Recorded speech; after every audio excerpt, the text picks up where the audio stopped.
as members of the Justice Committee.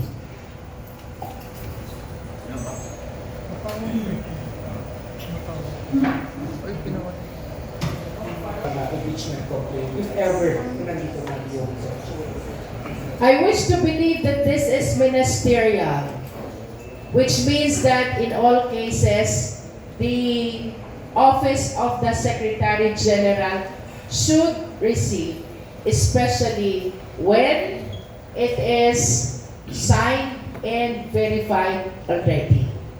And it is accompanied by a resolution of at least a member of the House. But again, as to how she will discharge this function, given the set of facts that she is on official travel, let us leave that to the exclusive discharge of the Secretary General.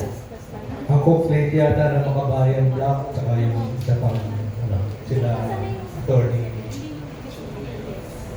Topacio. Rejected na yung nila, complaints. I think it's only the Secretary General who can answer that. Whether it is rejected or it can be accepted later on, once we resume, it all depends on our section. Anong oras nga po ang session sa Monday? Session normally starts at 3 p.m. 3 p.m. So, may hanggang 3 p.m. hanggang 2:59 sila para maghanap ng index. It depends on the Secretary General. I do not want to delve on matters which do not fall in the jurisdiction of the Justice Committee. No? Meron po tayong Secretary General to answer that. All questions concerning the receiving of the impeachment complaint.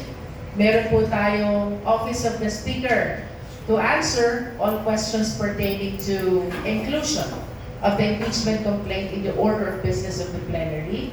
At meron din po tayong all members of the House to comment on the referral of the impeachment complaints to the Justice Committee.